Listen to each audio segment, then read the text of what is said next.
Bismillahirrahmanirrahim. Alhamdulillahirabbil alamin. Wassalatu wassalamu ala asyrafil anbiya'i wal mursalin wa ala alihi wa sahbihi ajma'in. Amma ba'd. Yang dihormati Ustaz Sayuti, teman-teman, bakal-bakal pendidik sekalian. Nak ketik ke ni?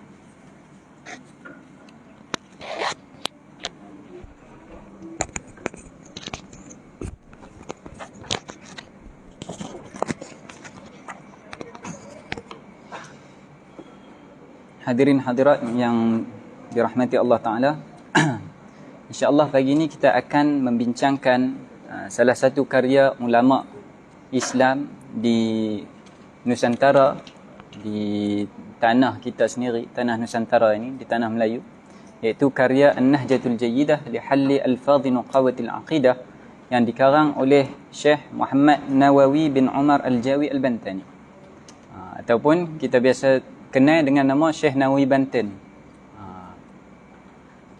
Kalau tak jelas beritahu lah, takut tak dengar. Ataupun dikenali sebagai Syekh Nawawi Banten. Syekh Nawawi Banten ni adalah ulama Melayu yang membesar, lahir di Indonesia. Kemudian beliau berhijrah ke Mekah, mengaji di sana, dan kehebatan beliau adalah beliau orang Melayu yang mengarang dalam bahasa Arab. Kita mungkin jumpa banyak kitab-kitab ulama Melayu yang ditulis dalam bahasa Melayu, tapi kita kenal ada ulama kita yang mengarang dalam bahasa Arab. Antaranya adalah Syekh Nawawi Banten. Tak ada satu pun, sekadar yang saya tahu, tak ada satu pun penulisan beliau melainkan semuanya ditulis dalam bahasa Arab. Dan penulisan beliau ni bukan hanya dibaca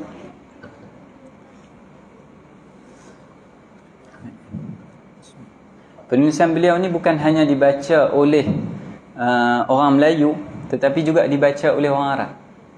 Dibaca oleh masyayikh Arab, tulisan beliau. Ada dah ulama lain dari tanah Melayu, daripada kepulauan Melayu kita ni, yang menulis dalam bahasa Arab. Ada. Antaranya adalah Syekh Tarmasi, Syekh Mahfuz Tarmasi, pengarang Hasyiah Tarmasi. Hasyiah Tarmasi itu terbaik ni dalam fiqh Syafi'i. Mengarang dalam fiqh Syafi'i dalam bahasa Arab, dikarang dalam bahasa Arab. Beliau juga ada kitab bertajuk Manhaju Dzawin Nazar fi Alfiyati Ilmi Al-Athar, menceritakan tentang ilmu hadis. Juga ditulis dalam bahasa Arab. Bahkan diajak bukan hanya di negara kita, di Nusantara, sampai ke Maghribi diajak kitab tersebut. Guru saya di Maghribi, Syekh Mahfuz Grihim, dia sebut, kami bila baca Hasyiah Tarmasi, bukan Hasyiah Tarmasi, baca Manhaju Dzawin Nazar, kami ingatkan pengarangnya tu Turmusi daripada Yaman. Rupanya Tarmas ni daripada Nusantara, daripada orang Melayu. Kerana apa? Kerana liquwwati lughati, kuatnya bahasa Arab dia tu. Eloknya bahasa Arab dia, kuatnya bahasa Arab yang dipakai oleh Syekh Mahfuz Tarmas. Ada tak lagi ulama yang lain? Ada lagi Syekh Wan Ahmad Al-Fatani, juga ulama Melayu kita, mengarang dalam bahasa Arab. Bahkan beliau mengarang nazam dalam bahasa Arab, syair-syair di dalam bahasa Arab. Itu kehebatan ulama Melayu kita.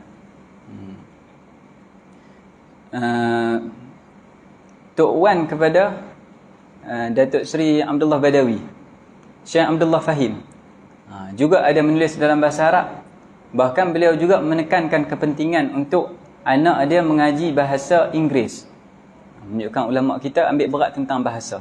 Kerana apa? Kerana bahasa inilah medium untuk kita menyampaikan maklumat. Kalau seorang tu tak menguasai bahasa, tak faham bahasa, maka maklumat yang sampai dekat dia boleh jadi disalah tafsirkan. Kita akan tengok nanti macam mana ulama kita amat teliti dalam memilih perkataan, dalam memilih sesuatu perkataan untuk dijadikan istilah, untuk digunakan dalam penulisan mereka. Baik. Mungkin ada yang tertanya-tanya, kenapa kita di zaman sekarang ni kita nak baca juga kitab Nahjah Jayyidah yang dikarang oleh Syekh Nawawi Banten pada 100 tahun yang telah lalu. Ni bukankah benda ni benda yang dah lama dah? Kita perlu pada pembaharuan, kita perlu pada benda yang sesuai dengan realiti, yang kena dengan apa yang kita tengah hadapi sekarang. Okey. Untuk menjawab persoalan tu, saya akan sebutkan 3 alasannya. Yang pertama, keperluan kepada ilmu akidah. Kerana tu kita baca kitab ni. Kerana keperluan kita untuk memahami ilmu akidah. Ilmu akidah ni apakah nature dia, apakah ciri dia, apakah tabiat ilmu akidah? Ilmu akidah ini Usul akidah adalah ilmu yang tak berubah-ubah. Kenapa dia tak berubah? Kerana dia itu memang sesuai dengan logik. Ilmu yang terbina atas dasar-dasar logik, ilmu yang terbina atas qadaya yaqiniyah, atas qadiyah-qadiyah yang pasti, yang yakin, memang tak boleh untuk salah.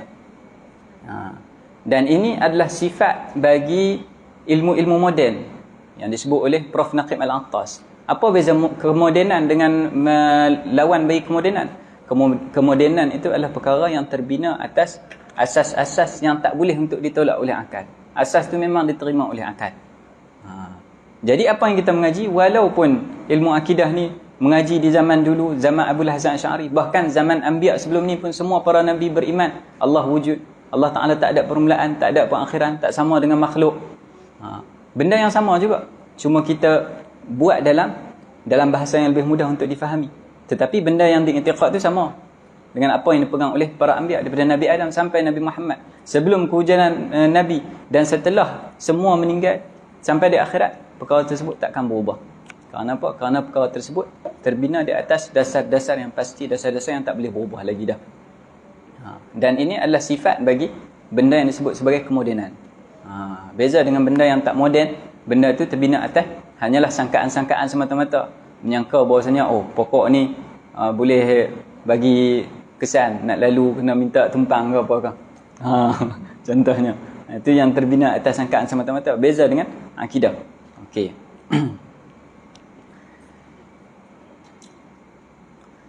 Yang kedua, keperluan kita untuk mengenal ulama Nusantara sebagai usaha untuk kita kembalikan peradaban Islam. Kita sekarang di zaman yang kita rasa kita adalah umat yang paling mundur, dan memang kita berada di darjat yang paling rendah. Kerana apa? Kita menggunakan semua yang hasil daripada orang lain. Teknologi daripada orang lain, ilmu daripada orang lain, manhaj daripada orang lain, sistem daripada orang lain. Semuanya kita ambil daripada barat, semuanya kita ambil daripada lain. Tapi kita tahu tak bahawasanya kita pernah jadi umat yang paling atas. Kita yang melahirkan ilmu, kita yang mengeluarkan ulama, kita yang mencetak cendekiawan. Cara nak tahu macam mana? Dengan cara kita melihat kembali sejarah yang sebelum ni. Kita tengok balik apa yang ulama kita dah lakukan. Tengok balik apa yang Imam Ibn Sina dah lakukan. Tengok apa yang Imam Ar-Razi dah lakukan. Ulama-ulama yang sebelum ni. Dan yang ketiga, keperluan untuk mengkaji karya turas. Keperluan untuk kita mengkaji balik penulisan ulama kita. Untuk apa? Tujuannya untuk kita sediakan asas. Kita buat batu asas. Bila kita nak bina bangunan, kena ada asas dia. Asas dia dari mana? Dia tak boleh mula tanpa ada apa-apa. Mesti kena ada asas dia. Jadi asasnya adalah daripada karya ulama-ulama kita yang terdahulu. Dari situ kita kaji, kita jadikan asas. Benda ni kalau kita tak buat, mungkin sekarang, mungkin teman-teman yang dengar rasa macam ni hanya sekadar cakap nak buat mukadimah tak? Mungkin sekarang kita tak nampak kepentingan. Sebab apa? Sebab kita kurang baca. Cuba tengok kajian-kajian. Brill, kajian-kajian Oxford. Banyak kajian-kajian tu yang mereka mengkaji karya ulama kita. Kita di hari ini kita tak mengkaji karya ulama kita. Kerana apa? Dengan alasan benda ni tak sesuai dengan zaman. Benda ni tak boleh bagi apa-apa kepentingan untuk institut kita, untuk negara kita. Tapi mereka mengkaji dan mereka dapat manfaat. Bayangkan macam mana Imam Ar-Razi menceritakan berkenaan dengan masa sebanyak 400 muka surat. Bincang tentang masa. Apa itu masa? Kita bagi contoh yang lain yang lebih mudah. Apa yang kata gerak dengan dia? Semua teman-teman mesti bergerak dan juga dia. Cuba cerita, apakah itu gerak dan diam? Saya tahu gerak diam, tapi saya tak tahu apa dia gerak dan diam. Yang bergerak itu kaunu syai'i fi makanaini fi anaini. Suatu benda itu duduk pada dua tempat dalam 2 detik ataupun 2 ketika. Detik pertama benda yang sama, detik pertama duduk sini. Detik yang kedua duduk sebelah. Yang tu yang kata bergerak. Diam apa dia? Kaunu syai'i fi makanin wahidin fi anaini. Benda yang satu duduk pada tempat yang satu pada 2 detik. Pada 2 ketika. Itu yang kata dia. Tengok macam mana ulama kita membahaskan benda sehalu-halu perkara tersebut. Itu baru cerita gerak dan diam. Banyak lagi perkara yang kalau kita keluarkan kita boleh tengok macam mana ulama kita dah letak asas untuk kita faham perbahasan fizik, untuk kita faham perbahasan sains. Tengok Imam Ar-Razi di dalam tafsir Mafatihul Ghaib, muka surat kedua dah membincangkan tentang multi-universe. Kita dengar multi-universe ni cerita Spiderman apa je. Imam Ar-Razi dah cerita. Kurung ke-6, kurung ke-7 dah membincangkan tentang multi-universe. Muka surat kedua dalam tafsir dia. Bukan gaduh cuma buka dalam-dalam. Itu menunjukkan kehebatan ilmu ulama kita. Membincangkan benda tu. Tapi kita takkan tahu kalau kita tak membaca, kalau kita tak mengkaji. Kita biarkan orang barat yang mengkaji, maka mereka akan tafsirkan dengan penafsiran mereka. Jadi 3 ni keperluan kita untuk memahami ilmu akidah. Keperluan kita untuk mengenal ulama kita sendiri. Keperluan kita untuk mengkaji karya turas ulama kita sendiri. Dia akan melahirkan ilmu-ilmu yang penting. Yang mana nanti teman-teman nanti akan keluar jadi cikgu. Kan? Jadi cikgu, jadi pendidik. Pendidik ini tugas dia besar. Dia nak membentuk masyarakat, dia nak membina generasi yang baru. Kalau dia tak ada pandangan alam, kita kata world view, dia tak ada kerangka pemikiran yang betul, maka dia akan rosakkan anak-anak murid dia. Daripada akidah, kita akan membentuk pandangan alam yang betul. Cara berfikir yang betul. Kerangka pemikiran yang betul. Kita akan melahirkan falsafah Islam. Dengan ilmu akidah tu, dia akan lahirkan falsafah Islam. Macam mana cara berfikir, cara Islam. Daripada mengetahui berkenaan dengan ulama kita, tak kisah ulama secara umum, maksudnya yang masih duduk dalam daerah Islam, semua ulama Islam, tak kisah duduk di mana-mana, ataupun secara khusus iaitu ulama di tempat kita saja, dia akan melahirkan ilmu sejarah dan peradaban. Sebab tu kalau kita tengok tokoh-tokoh yang besar, mereka menekankan berkenaan dengan pentingnya untuk mengetahui sirah dan juga peradaban, sejarah dan peradaban. Ibn Khaldun banyak menyebut tentang peradaban, menyebut tentang sejarah.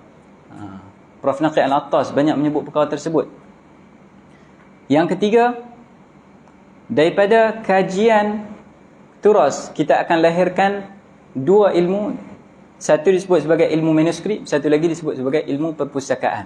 Ilmu berkenaan dengan kitab-kitab karya-karya ulama kita. Dari situ kita tahu sumber.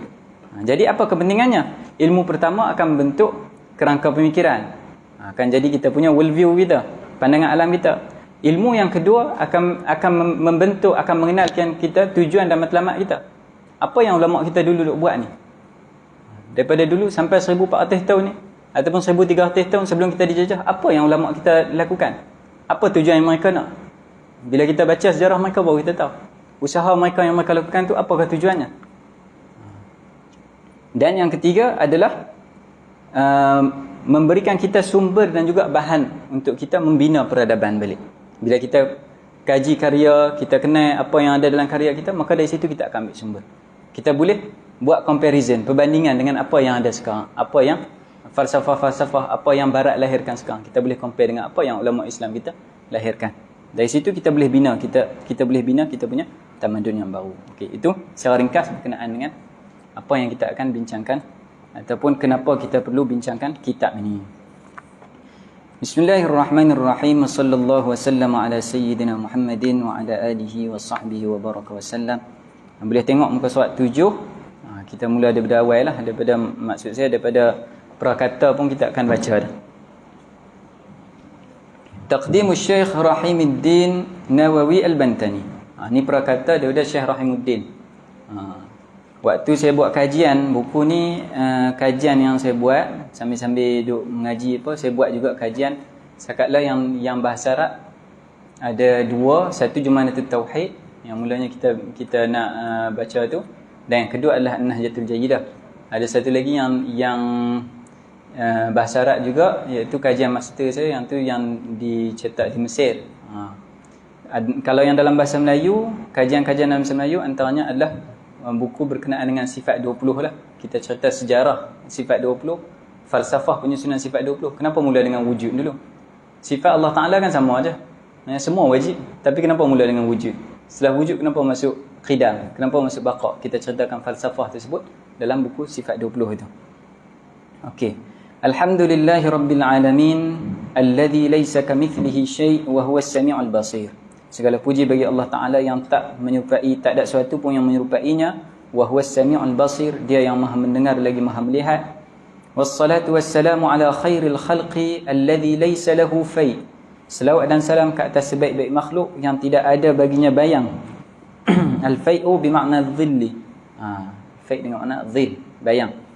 Sayyidina Muhammadin al-Bashirin Nadhir, penghulu kita Nabi Muhammad, pembawa berita gembira dan juga pemberi peringatan. wa ala ali baitihi at-tayyibin at-tahirin, kepada ahli keluarga baginda yang suci yang bersih, wa sahabatihi al-ghurril mayamin, para sahabat baginda yang mulia lagi diberkati, wattabi'ina lakum bi ihsanin ila yaumiddin, pengikut mereka dengan ikutan yang baik hinggalah ke hari akhirat, hinggalah ke hari kiamat. Wa ba'du, adapun setelah daripada selawat, salam dan juga hamdalah tadi, fa inna Allah Ta'ala qad ba'atha nabiyyahu al-Mustafa sallallahu alaihi wasallam hadiyan ila al-haqqi mustaqima. Sesungguhnya Allah Ta'ala telah mengutuskan nabinya yang terpilih, Nabi Muhammad sallallahu alaihi wasallam, hala kaunihi hadiyan, dalam keadaan dia itu adalah orang yang membawa petunjuk. Teman-teman ni kena kuasai bahasa Arab. Sebab apa? Sebab sumber kita, bila kita ceritakan tentang kerangka pemikiran, tentang falsafah Islam, dari mana sumber kita? Daripada Al-Quran dan Hadis. Dan Al-Quran dan Hadis daripada bahasa Arab. Jadi perlu untuk memahami bahasa Arab tu. Apa yang perlu kuasai bahasa Arab? Sekurang-kurangnya nahwu saraf. Sekurang-kurangnya nahwu saraf kena lepas dah. Habis nahwu saraf masuk bayan ma'ani badan. Itu disebut sebagai ilmu alat. Itu untuk membetulkan lisan, maknanya membetulkan cara kita baca. Untuk membetulkan fikiran perlu pada mantiq, perlu mengaji ilmu mantiq. Itu disebut sebagai ulumul alah, ilmu alat. Kerana apa? Kita mengaji benda tu bukanlah tujuan untuk kita boleh bahasa Arab ataupun untuk kita tahu hukum-hukum tu saja, tapi adalah untuk kita gunakan dia untuk kita baca benda lain, untuk kita faham benda lain. Itu tujuannya. Jadi dia macam alat, macam kita ada penukul, kita ada gaji, kita tahu macam mana nak buat penukul, macam mana cara nak guna penukul. Tapi kalau kita tak guna dia untuk buat rumah, tak guna dia untuk buat perabot, maka tak ada nilai lah bagi perkara tersebut. Hadiyan ilal haqqi mustaqima, sebagai seorang hadiyan, pembawa hidayah yang lurus ke jalan yang benar. Fada'a ila Allah Ta'ala fa'aqama Allah Ta'ala bihil millatal auja. Dia menyeru kepada Allah Ta'ala, maka Allah Ta'ala luruskan dengan sebab Nabi sallallahu alaihi wasallam agama yang terpesong. Bila orang dah terpesong dari jalan agama, datang Nabi maka meluruskan jalan tu balik. Fa fataha bihi a'yunan umya. Maka dengan sebab Nabi Muhammad, Allah Ta'ala membukakan mata-mata yang buta, wa adhanan summa, dan telinga yang peka, wa quluban ghulfa, dan hati yang lalai. Thumma khayyarahu Allah Ta'ala baina ma 'indahu wa baina ad-dunya. Kemudian Allah Ta'ala bagi pilihan dekat Nabi Muhammad sallallahu alaihi wasallam antara apa yang ada di sisi Allah Ta'ala dengan dunia. Mana satu yang Nabi nak pilih? Fakhtara ma 'indallahi Ta'ala, maka Nabi pilih apa yang ada di sisi Allah. Falahiqa birrafiqil a'la, maka dia pun mengikut ataupun dekat kepada Allah Ta'ala. Wa tarakna 'alal mahajjatil bayda, dia tinggalkan kita di atas jalan yang jelas. Lailuha kanahariha, malamnya seperti siangnya, sama sahaja jelasnya. La yazighu anha illa halikun, tidak ada yang terpesong daripada jalan itu melainkan orang yang binasa. Faqama ulama'ul ummati min salafina as-salihi yad'una ila Allah Ta'ala wa yu'allimuna an-nasa ma 'allamuhu. Maka ulama kita pun dari kalangan salafus salih menyeru kepada Allah Ta'ala, wa yu'allimuna an-nas, dan juga mengajar manusia, ma'allamuhu, apa yang mereka ajak manusia tu. Maksudnya apa? Mereka mengajar ilmu yang mereka ajak itu ala dawabitil kitabi was sunnah, sesuai dengan undang-undang Al-Quran dan sunnah, min hadzal dinil hanif, yang diambil daripada agama yang suci bersih ini. Panjang sikit mukaddimah dia. Dia cerita satu persatu daripada Nabi, kemudian salafus salih, ulama. Walamma kana ad-din mu'allafan min thalathati aqsam. Tak kala mana agama kita ini terbina daripada tiga bahagian, tiga rukun. Al-ahkamul aqadiyah, wal ahkamul akhlaqiyah, wal ahkamut tashri'iyah. Hukum akidah, ilmu kalam, hukum akhlak, ilmu tasawuf, dan juga hukum syariah, iaitu ilmu fiqh. Faqad mala ahlul ilmi ila takhassus, maka kerana agama kita ni dia ada bahagian-bahagian dia, maka ulama kita pun cenderunglah untuk memilih takhassus, cenderung untuk nak memilih bidang pengkhususan. Fatakhassasa kullu qaumin bi'ilmin min al-ulumi, maka setiap golongan ulama itu jadi khusus dengan suatu jenis ilmu. Atqanuhu, yang mereka kuasai ilmu tersebut. wa jama'u adillatahu, mereka kumpulkan dalil-dalil ilmu tersebut, wa dawwanu qawa'idahu, dan mereka tulis akan kaedah-kaedah ilmu tersebut. Wa ala ra'sil ulumi allati duwinat ilmu al-aqidatil islamiyah. Dan antara semua ilmu ini yang paling utama sekali adalah ilmu akidah Islamiyah. Ilmu akidah lah ala manhaji ahli sunnati wal jamaah, sesuai dengan jalan ahli sunnah wal jamaah. Sebab akidah ada yang akidah Mu'tazilah, ada akidah Wahabiyah, ada akidah Syiah. Jadi banyak jenis akidah. Yang dimaksudkan di sini adalah akidah ahli sunnah wal jamaah. Kalau kita tengok dalam kitab lain yang membahaskan tentang pembahagian ilmu, dia akan bahagikan khususnya kitab-kitab dari kalangan falasifatul muslimin, falasifah dari kalangan orang Islam seperti Al-Farabi. Dia akan bahagikan ilmu tu kepada 3 bahagian. Ada ilmu yang dia terkait dengan objek fizikal fil kharij, pada realiti dia terkait dengan objek fizikal, dan pada akal fikiran pun bila kita fikir tentang ilmu tersebut dia terkait dengan objek fizikal. Ini 3 pembahagian ilmu. Yang pertama terkait dengan objek fizikal pada realiti dan juga dalam fikiran. Contohnya apa? Ilmu perubatan. Ilmu perubatan mengkaji tentang tubuh badan manusia. Ilmu veteriner mengkaji tentang tubuh badan haiwan. Ilmu pertanian kaji tentang pokok. Ilmu perairan cerita tentang air. Ilmu kaji tanah, ilmu itu semua adalah yang terkait dengan objek fizikal pada realiti dan juga dalam akal. Pada realiti maksudnya, pada realiti bila kita bahan kajian yang objek fizikal. Pada akal maksudnya bila kita tafakkur, bila kita fikir tentang ilmu tersebut, kita cuba untuk meneliti ilmu tersebut, dalam akal kita pun dia tak terlepas daripada objek fizikal. Boleh tak kita bayangkan, kita faham tentang ilmu perubatan tanpa ada manusia, tanpa ada tubuh badan manusia? Tak boleh. Maksudnya dia terkait dengan objek fizikal. Itu bahagian yang pertama. Bahagian yang kedua, ilmu yang tak terkait dengan sebarang objek fizikal pada realiti dan juga dalam akal fikiran. Pada realiti dia tak terkait dengan objek fizikal, dalam fikiran pun dia tak terkait dengan objek fizikal. Ilmu apa? Ilmu ilahiyah, ilmu tentang ketuhanan.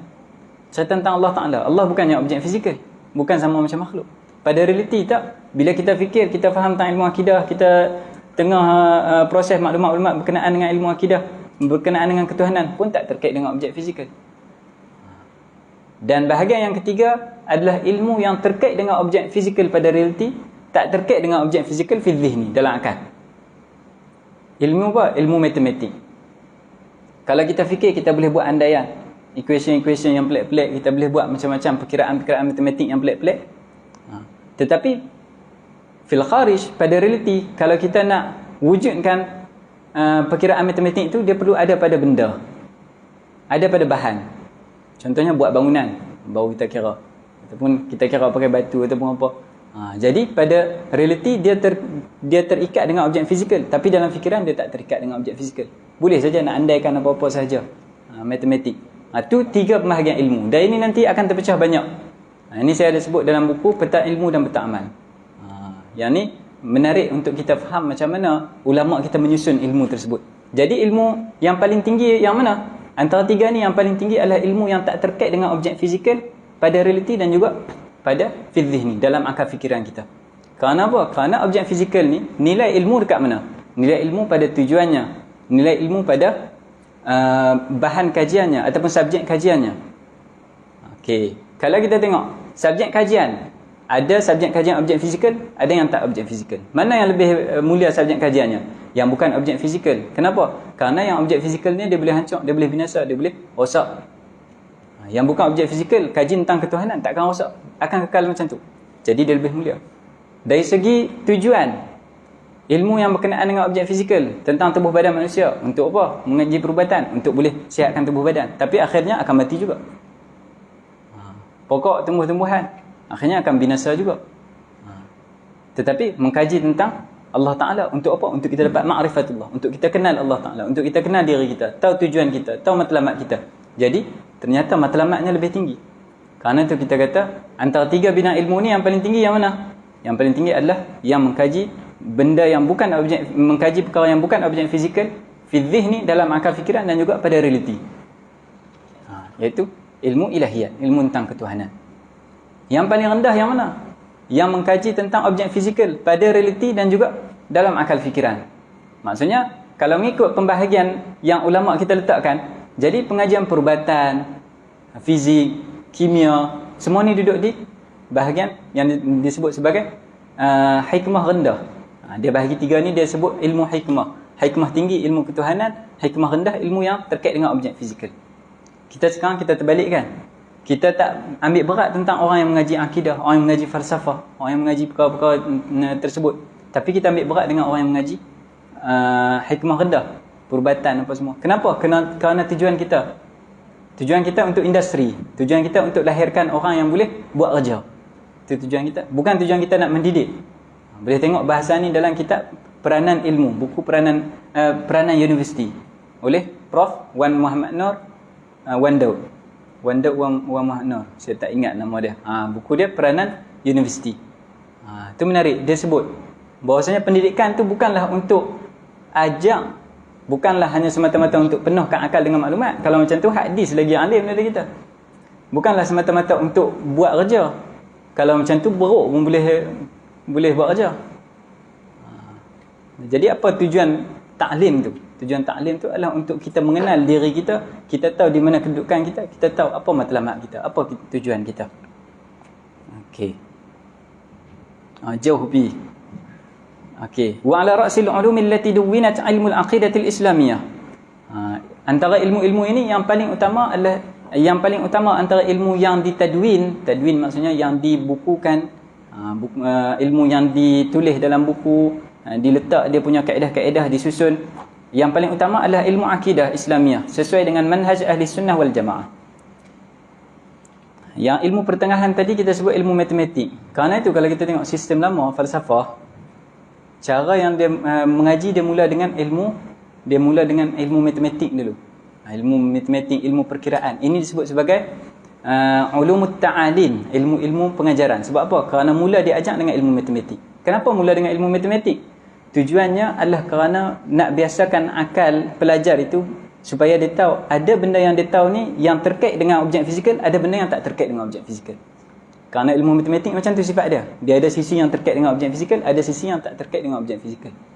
Jadi lepas dia mengaji ilmu matematik, bila dia masuk ilmu ketuhanan, dia tak pelik dah. Dia tak rasa kenapa cerita Tuhan tapi Tuhan tak sama macam makhluk. Dia tak pelik dah. Sebab dia tahu memang ada benda yang tak terkait dengan objek fizikal. Dan akhir sekali dia akan bincangkan ilmu tabi'iyah lah. Okey. Dzalikal ilmu alladhi tanbani alaihi sa'adatud dunya wal akhirah. Yang demikian itulah ilmu akidah itu adalah ilmu yang terbina di atasnya kebahagiaan di dunia dan akhirat.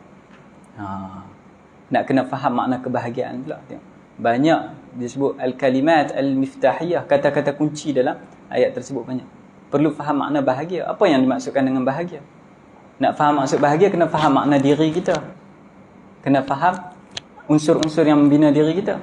Diri kita ada unsur jasmani, ada unsur rohani. Ada bahagian jasmaniah, ada bahagian rohaniah dia. Bahagian yang jasmani ni apa kekuatan yang ada dekat dia?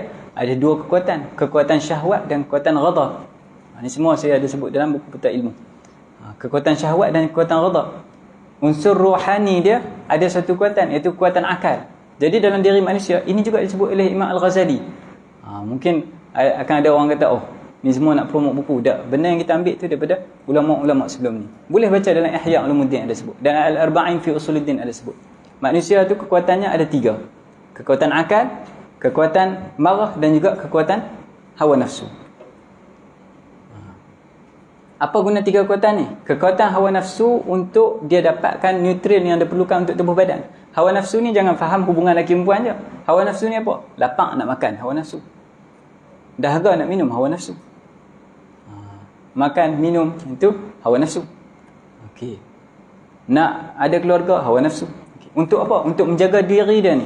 Jisim dia ni nak terjaga, kena cukupkan nutrien dia. Kalaulah dia tak ada rasa lapang, maka dia takkan makan, dirinya akan rosak. Quwwatul ghadab, kekuatan marah. Daripada kekuatan marah ni akan menyebabkan seorang jadi berani. Bila jadi berani, barulah dia ada rasa nak meluaskan empire dia, nak menguasai, nak berani menghadapi benda yang susah. Kalau tidak nak ambil lesen tak berani. Sebab apa tak berani? Maksudnya quwwatul ghadab dia kurang. Ataupun di waktu tempat yang sepatutnya dia perlu untuk tegakkan, kebenaran dia tak berani, dia pengecut. Sebab apa? Quwwatul ghadab dia kurang. Dan yang ketiga adalah quwwatul aqli, kekuatan akal. Imam Al-Ghazali menyatakan kekuatan akal itu umpama orang yang pemburu, umpama pemburu. Umpama pemburu. Kekuatan syahwat itu umpama tak ingat, tak main dia punya perumpamaan dia. Pemburu, anjing buruan. Anjing buruan tu kekuatan marah. Okey. Misalan yang pertama, pemburu dan juga anjing buruan dia. Orang yang tak kawal anjing buruan dia dan juga tak kawal kudanya, kuda yang dia naik itu, nafsu syahwatnya, kalau dia tak kawal, maka dia takkan boleh dapat haiwan buruannya, takkan dapat matlamatnya. Jadi kena akal, kena tahu kat mana kedudukannya. Nafsu kena tahu kat mana kedudukannya. Kuatan marah kena tahu kat mana kedudukannya. Bila betul kedudukannya, barulah lahirnya adil. Bila lahir adil, baru akan rasa kebahagiaan tersebut. Nak sampai ke kebahagiaan tu. Tapi tu kebahagiaan di dunia. Sebab apa? Kekuatan nafsu dan marah tu, kekuatan tu ada waktu kita duduk dunia. Itu kebahagiaan dunia. Di akhirat nanti kebahagiaannya dengan quwwatul aqli, kekuatan akal. Banyak perbahasan dia di situ. Okey. Fahtammu bitasnif fi hadzal ilmi wa awluhu inayatan khassah. Maka mereka pun ambil berat untuk mengarang dalam bidang ini, dalam bidang ilmu akidah, wa awluhu inayatan khassah, dan mereka bagi perhatian yang khusus untuk bidang akidah. Fakathurat musannafatuhum fihi wa tanawwa'at, maka banyaklah penulisan mereka dan berbagai-bagailah penulisan mereka. Penulisan-penulisan dalam ilmu akidah ni secara umum, bukan ilmu akidah saja. Apa-apa bidang ilmu, penulisan itu boleh dibahagikan kepada 3 bahagian. Ada yang kita sebut kitab yang ringkas, maknanya banyak. Macam matan-matan kita mengaji. Matan Ummul Barahin, matan Abi Syuja'. Kitab yang tulisannya, lafaznya sikit tapi maknanya banyak.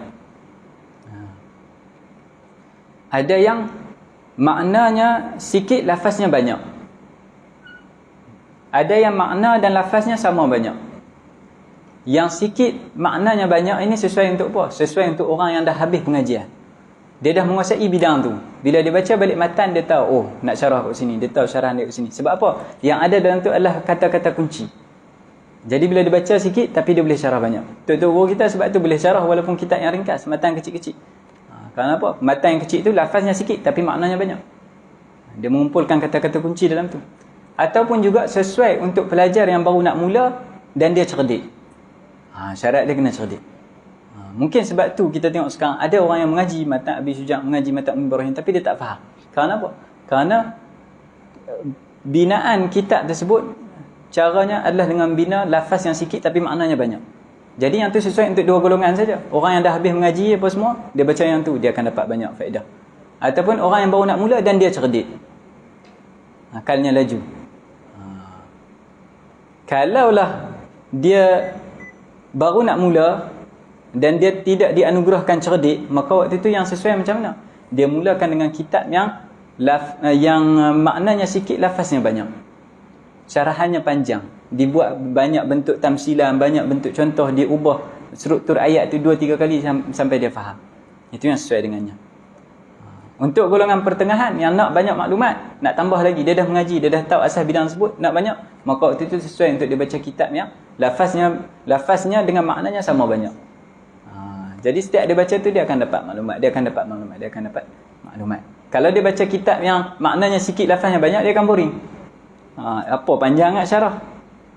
Betul tak? Contoh-contoh kitab yang lafaznya sikit, maknanya banyak, contohnya apa? Contohnya adalah buku Prof Naqid contohnya. Sebut satu perenggan tu saja boleh dikeluarkan jadi bahas, jadi tesis, jadi penulisan yang lebih banyak. Okay. Dan juga di situ, kenapa saya selalu sebut nama-nama, ada sebahagian tokoh tu saya selalu sebut supaya kita kenal. Ada tokoh-tokoh yang penting, tak kisahlah kita mungkin kita ada tak kenal dari segi politik atau apa dengan dia, tapi ada ilmu yang kita boleh manfaatkan daripada dia. Ambil, baca penulisan-penulisan mereka ini. فكثرت مصنفاتهم فيه وتنوعت مبينة لقواعد هذا العلم, dalam keadaan penulisan mereka itu menerangkan akan kaedah ilmu ini, وكاشفة عن منهج أهل السنة والجماعة فيه, dan menyingkap membuka bagi nampak jelas akan manhaj ahli sunnah wal jamaah dalam akidah. Washtahara min baini tilkal musannafati majmu'atun minal mutuni wal manzumati wasyuruh. Dan jadi masyhur, jadi terkenal lah. Di antara banyak penulisan ini jadi terkenal beberapa matan, beberapa nazam yang dikarang dalam bentuk syair itu, dan beberapa syarahan jadi terkenal. Antaranya dalam bidang akidah kita boleh sebut Ummul Barahin. Syarah Ummul Barahin, hasyiah kepada Ummul Barahin.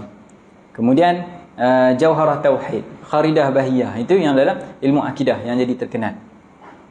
Itu penulisan yang mengikut gaya Imam As-Sanusi lah. Kalau yang sebelum tu yang terkenal antaranya apa? Al-Burhaniyah oleh Salaliji.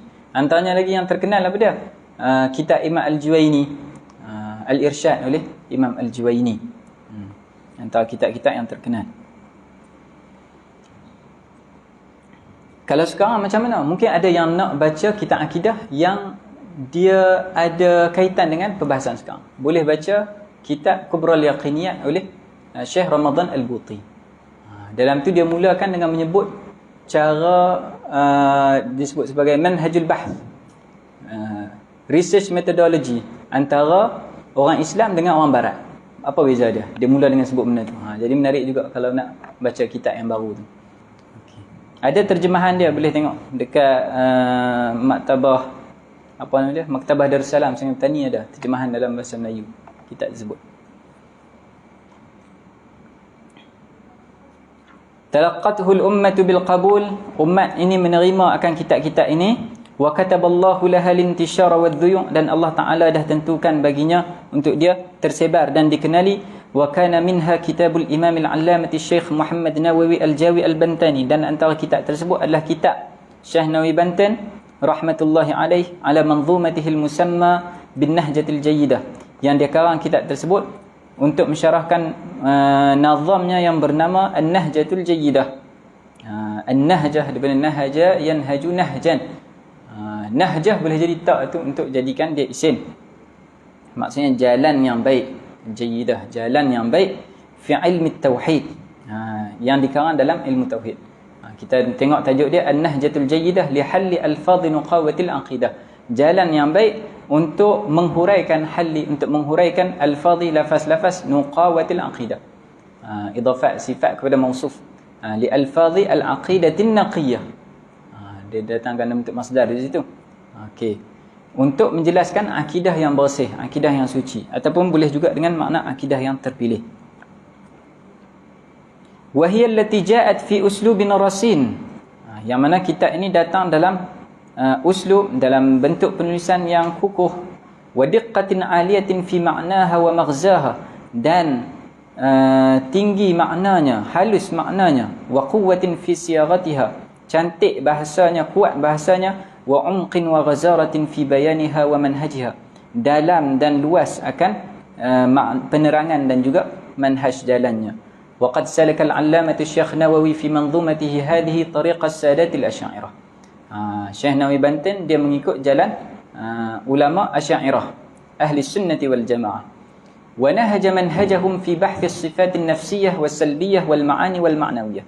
Dan dia mengikut manhaj mereka dalam membahaskan sifat nafsiyah, salbiyah, ma'ani dan juga ma'nawiyah. Nanti kita akan terangkanlah pembahagian sifat-sifat ini. Wa dhammanaha aqsam hadzal ilmi min ilahiyatin wa nubuwatin wa sam'iyatin. Dan dia sebut juga pembahagian-pembahagian ataupun kita kata bahagian-bahagian yang ada dalam ilmu ini, yang terdiri daripada bahagian ilahiyat, nubuwat dan juga sam'iyat. Thumma dzakara lawazimaha min al-i'tiqadati wal a'mal. Kemudian dia sebut pula lazim. Ni kena faham, kena mengaji mantik sikitlah untuk faham lazim dengan malzum. Lazim ni benda yang kita fahami daripada satu perkara kita faham. Contohnya kalau kita kata dengar suara, faham kata ada orang, contohnya lazim dia. Dan perkara yang melazimi hal-hal yang dia nyatakan tadi daripada perkara yang berkaitan dengan i'tiqad dan juga berkaitan dengan amal. Jadi secara ringkasnya kitab yang Syekh Nawawi Banten tulis ni dia ada dua bahagian. Bahagian pertama dalamnya ada tiga bahagian. Ilahiyat, nubuwat dengan sam'iyat. Bahagian yang kedua nanti dia ada tiga bahagian juga. Ma yajibu wujuba i'tiqadin, ma yajibu wujuba amalin. Benda yang wajib untuk di-i'tiqad, untuk diyakini.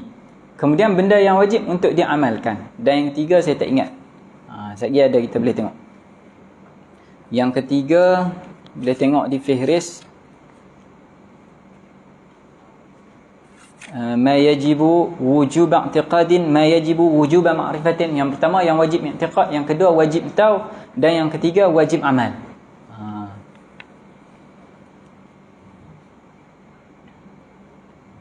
Wa manhajus sadatil asy'ariyah alladhi salakahu al-imam an-Nawawi fi nadhmihi manhajun wasatun mu'tadil.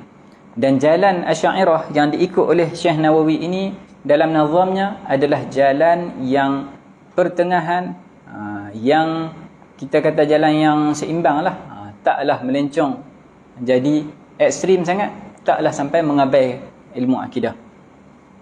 La ifrata fihi wala tafrit. Ifrat maksudnya berlebih-lebihan, tafrit berkurang-kurang. Fahum la yughaluna wala yatashaddadun. Maka mereka ini bukanlah golongan yang ghulat, bukan golongan yang ghulu. Wala yatashaddadun, bukan golongan yang syadid. La ya'tamiduna 'ala an-naqli wa yuhmiluna al-aqlah. Bukanlah mereka itu hanya mengikut naqal al-Quran dan sunnah, tapi mereka mengabaikan akal, bukan macam tu. Wala yubalighuna fil i'timadi 'ala al-aqli wahdahu duna an-naqli. Tidak juga mereka itu berlebih-lebihan berpegang dengan akal sahaja tanpa naqal. Maksudnya mereka menyatu padukan antara akal dan juga naqal. Ini yang disebut oleh Imam Al-Ghazali dalam Al-Iqtisad fil I'tiqad. Imam Al-Ghazali kata Al-Quran itu, wahyu itu, naqal itu umpama matahari, dan akal itu umpama mata kepala kita. Kalaulah seorang itu duduk di tengah matahari tapi dia memejamkan mata, maka dia tak nampak apa. Dapat wahyu, ada Al-Quran Sunnah, tapi tak nak faham dengan akal, dengan hikmah yang Allah Ta'ala bagi, maka dia takkan dapat apa-apa natijah. Macam orang yang duduk kena pancaran matahari tapi pejamkan mata dia. Begitu juga kalaulah dia buka mata tapi tak ada cahaya matahari pun tak boleh nampak. Yang menggunakan akal sahaja tanpa nak kepada naqal, wahyu. Walakinnahum yaj'aluna manhajahum qa'iman 'ala al-'aqli wan-naqli. Tetapi mereka menjadikan manhaj mereka itu berdiri di atas asas akal dan juga naqal.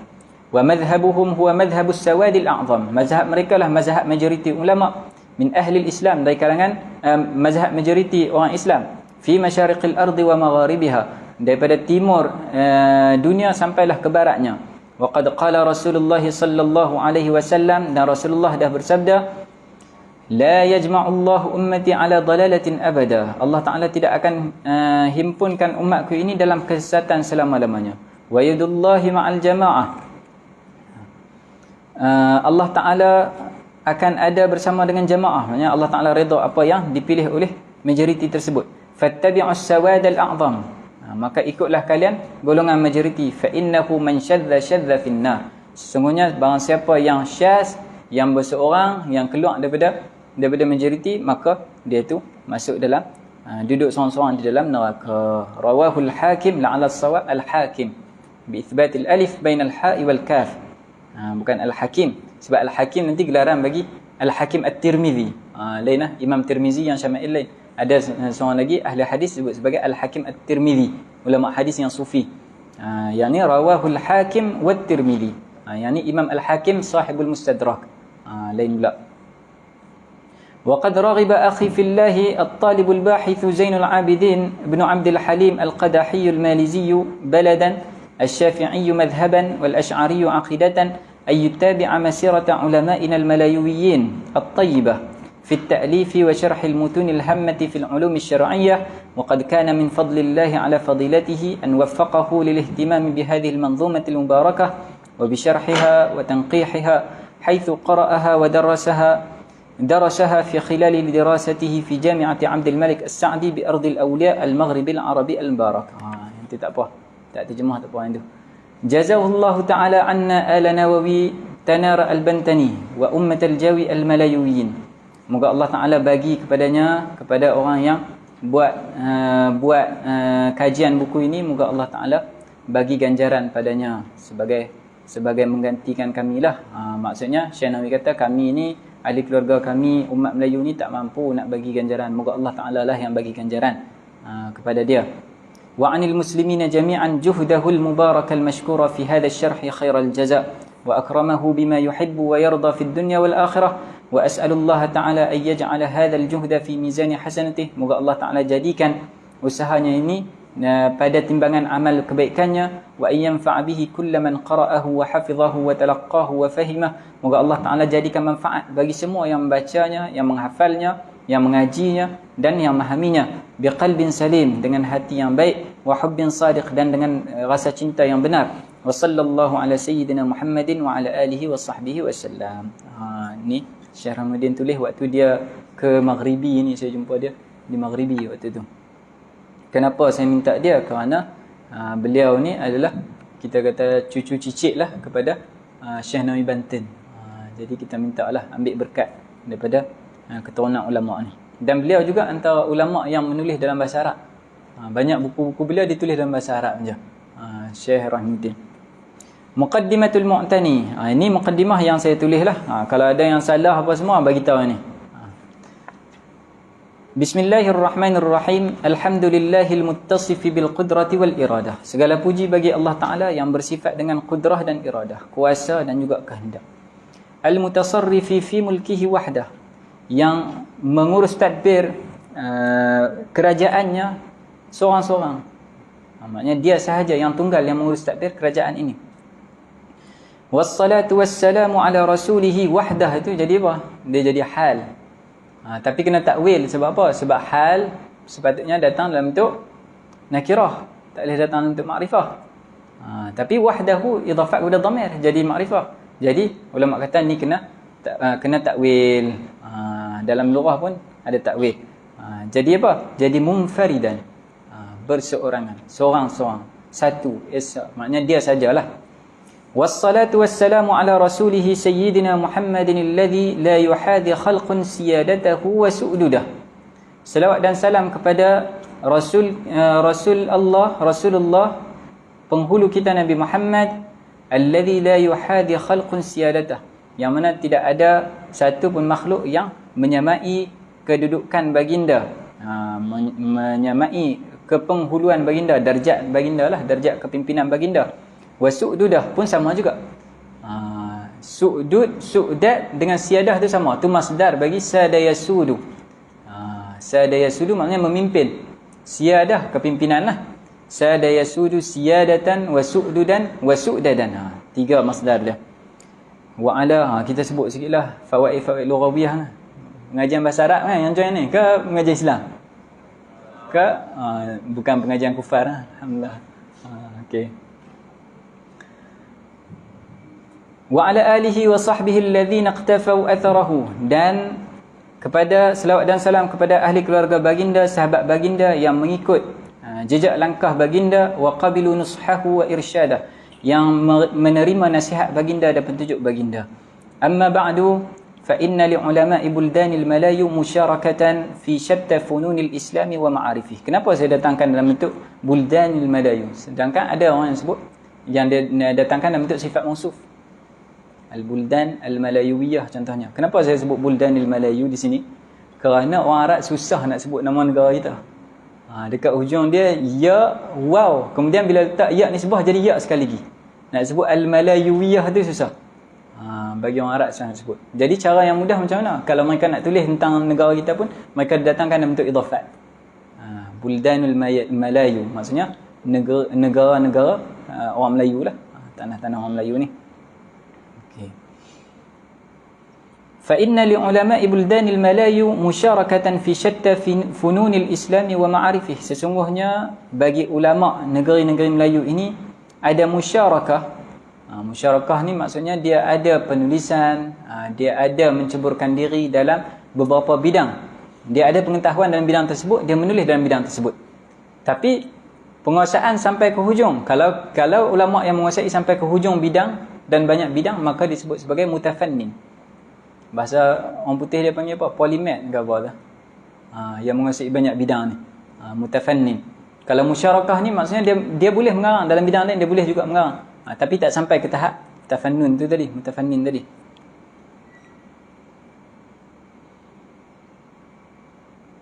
Ya, sebab memang susah nak menguasai semua bidang tu, memang susah. Ulama kita sendiri pun Yang ada pun kalau nak bilang yang boleh menguasai semua bidang ilmu Islam ni, susahlah nak cari. Ada, bukannya tak ada langsung. Tapi nak sebut kata nak sampai ke darjat tersebut adalah perkara yang agak sukarlah. Tapi bukanlah artinya mustahil sama sekali, tak boleh.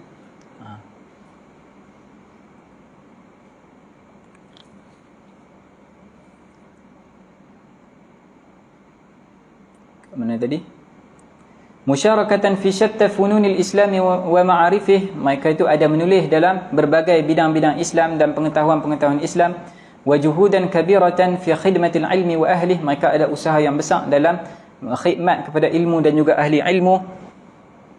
Wa inna ba'dahum qad faqu wa bara'u washtaharu biwufuril ilmi, dan sebahagian dari kalangan mereka ini dah jadi tinggi darjatnya, jadi hebat dan jadi masyhur. Biwufuril ilmi, masyhur dikenali dengan banyaknya ilmunya. Wa kathratit ta'lif, banyak penulisannya. Wal ifadah, dan banyak bagi pengajaran dekat orang. Fa'urifu bidzalika bisyahadati as-sadirati min aqranihim, mereka dikenali dengan hal tersebut. Orang tahu kata mereka ni banyak menulis, banyak mengarang, banyak bagi ifadah. Dengan sebab apa? Bisababis syahadati as-sadirati min aqranihim, dengan sebab penyaksian yang keluar daripada mulut kawan-kawan mereka sendiri, ulama yang hidup sezaman dengan mereka sendiri. Minal ulama'i was-sulaha'i wal fudala, dari kalangan ulama, orang soleh dan orang-orang yang mulia. Wantafa'a bihimul arabu wal ajam, dan orang Arab dan orang ajam dapat manfaat dengan sebab mereka.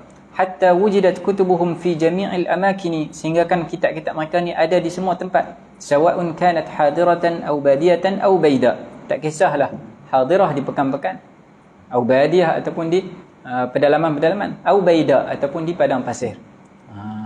Pun ada juga baidat di mana sahara lah, padang pasir. Okey. Kitab Syekh Nawawi Banten ni yang saya kaji ni, manuskrip untuk nazam dia ni saya ambil dari mana? Saya dapat daripada Perpustakaan Negara Maghribi. Jauh pi karya ulama kita tu. Sampai ke Perpustakaan Negara Maghribi. Kita ulama kita di sini, kita kena pergi ambil karya sana baru kita kaji buat balik mai.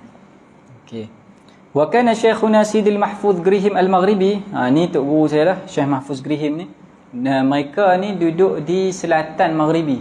Di selatan Maghribi ni, kalau ustaz-ustaz nak pergi ke, kalau yang tempat banyak mengaji di mana? Di bahagian selatan Maghribi. Fes ada juga, cuma Fes ni yang dalam Qarawin je. Luar tu dah banyak pelancongan apa semua dah. Okey. Kalau yang tempat yang memang kita kata negeri santri, negeri orang yang mengaji je, yang tu adalah di selatan Maghribi lah. Setiap kampung ada pondok. Satu kampung ada pondok, satu kampung ada pondok. Setiap kampung ada pondok, dan setiap pondok itu diurus tadbir oleh orang kampung. Pondok tu bukan kalau kita tok guru yang urus kan. Kalau di sana yang menguruskan pondok tu adalah orang kampung. Maksudnya pondok itu adalah hak milik bersama orang kampung. Orang kampung dia rasa akan kepentingan pondok tu.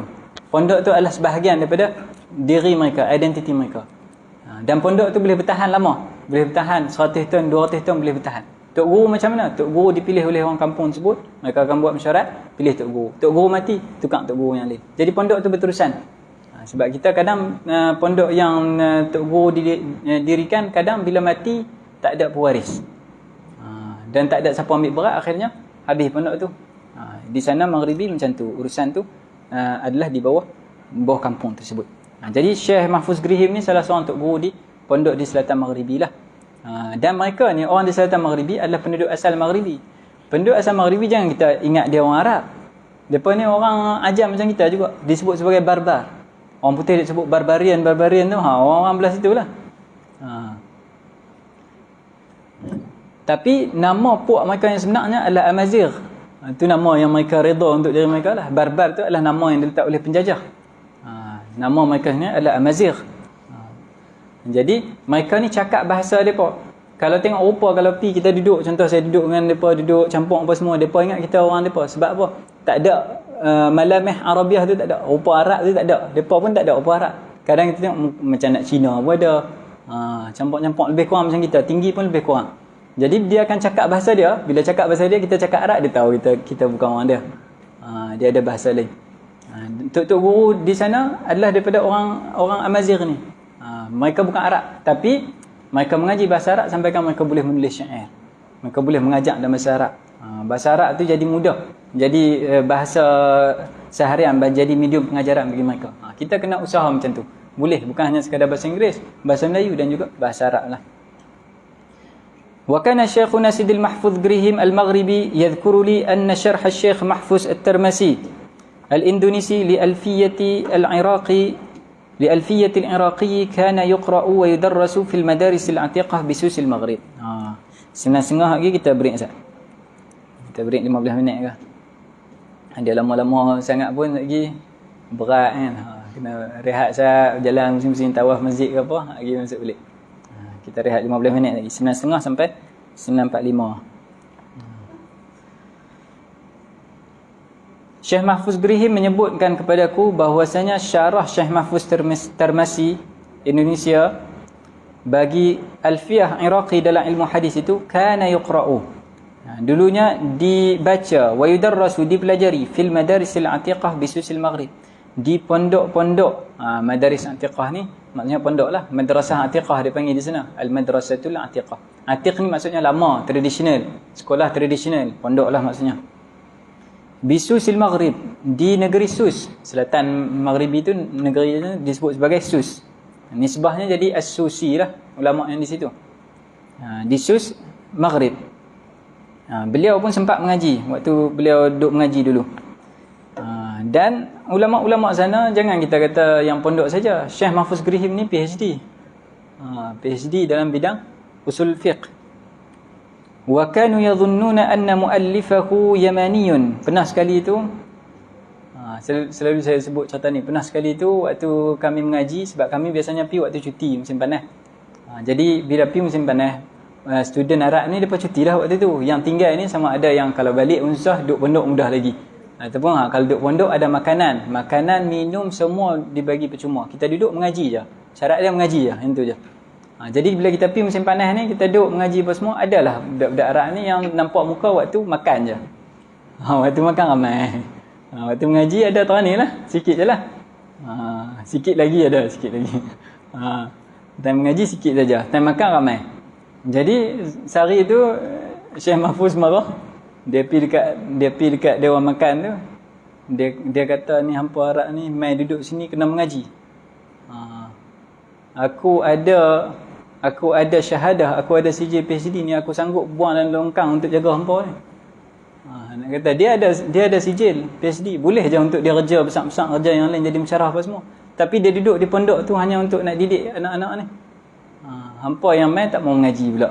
Okey.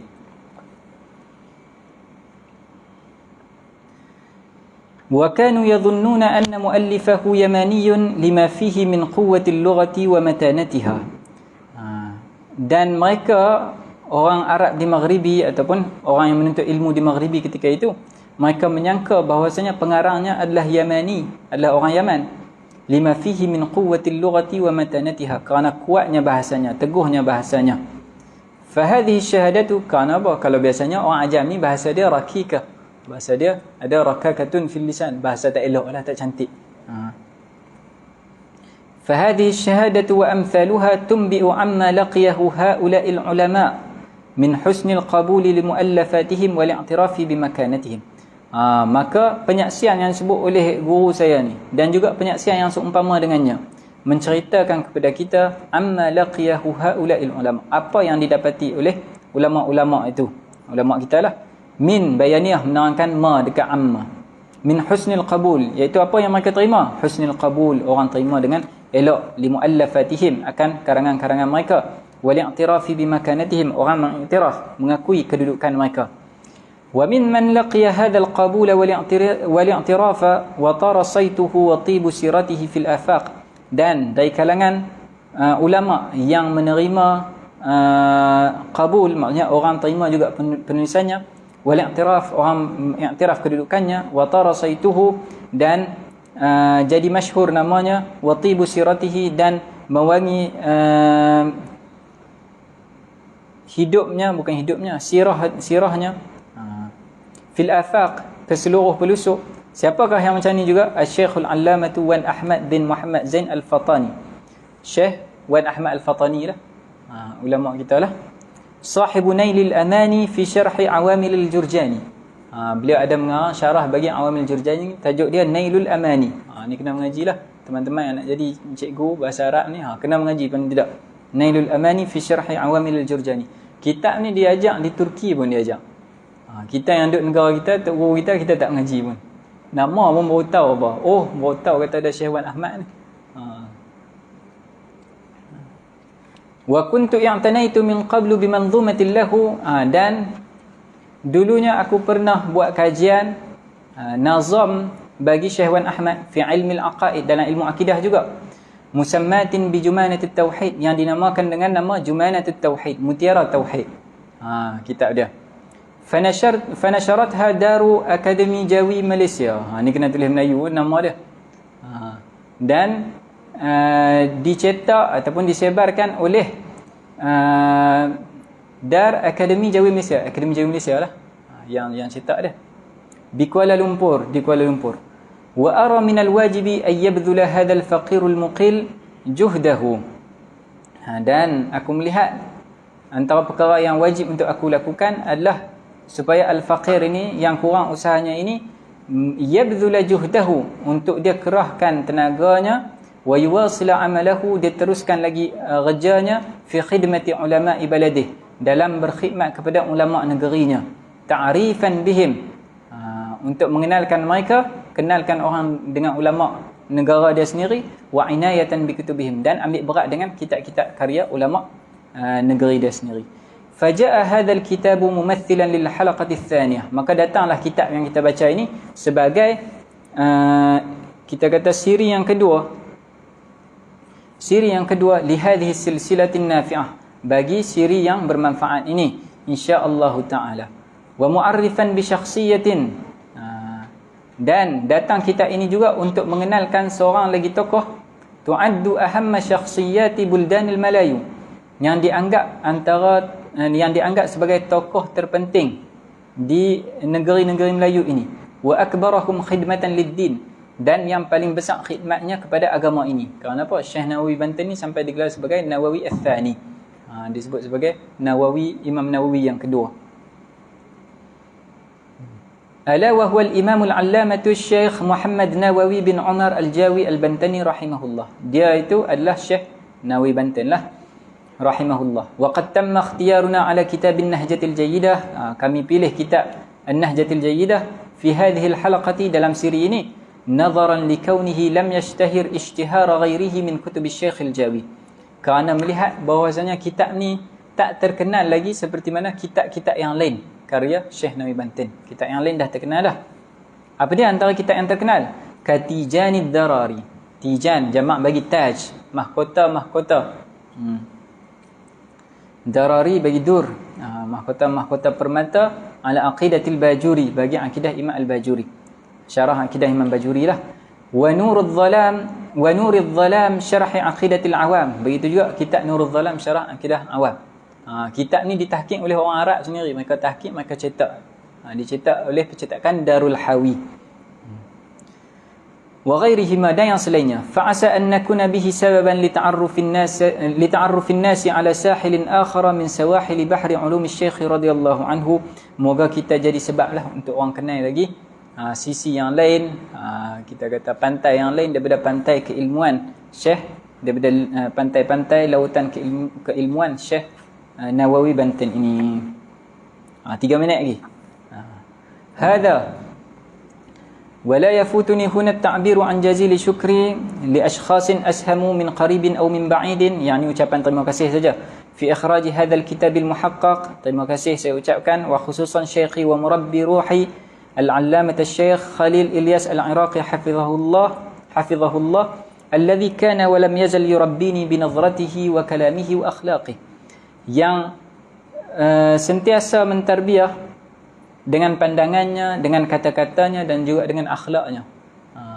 Ulama ini, Syekh Zarruq Al-Fasi dalam sebahagian karyanya. Siapa Syekh Zarruq Al-Fasi ni? Syekh Zarruq Al-Fasi juga ulama Maghribi yang disebut sebagai Muhtasibus Sufiyah.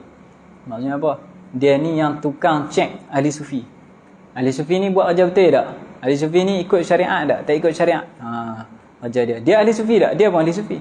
Syekh Al-Fasi. Dia sebut dalam kitab dia, kalau tak silap saya, Uddatul Murid As-Sadiq, dia menyebut bahawasanya ulama ni terbahagi, syekh ni terbahagi kepada 3. Tok guru ada 3 jenis. Ada Syekhut Ta'lim, tok guru untuk mengajar ilmu.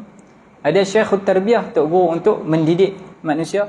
Ada Syekhut Tarqiyah, tok guru untuk angkat darjat orang. Macam mana? Syekhut Ta'lim ni yang mengajar ilmu. Boleh dia ajar apa-apa ilmu. Syekhut Ta'lim boleh jadi juga Syekhut Ta'lim tu orang kafir. Contohnya apa? Kalau kita nak baca bahasa-bahasa yang lama, nak baca kitab Veda ke apa, kita nak buat Muqarranat Adyan ke apa, cari orang Melayu tak tahu bahasa tersebut. Jadi kita cari Syekhut Ta'lim lah. Ni tok guru aku ajar bahasa untuk aku boleh baca kitab-kitab agama Hindu ke apa contohnya. Itu Syekhut Ta'lim. Syekhut Tarbiyah adalah yang mendidik akhlak kita, yang mentarbiah jiwa kita, ajak kita macam mana nak jadi orang yang beradab. Syekhut Tarbiyah. Wa Syekhut Tarqiyah, Syekhut Tarqiyah, dia raqqa yuraqi tarqiyah, maknanya tok guru yang dengan sebab melihat mereka naik darjat seorang. Macam mana? Kita mesti benar.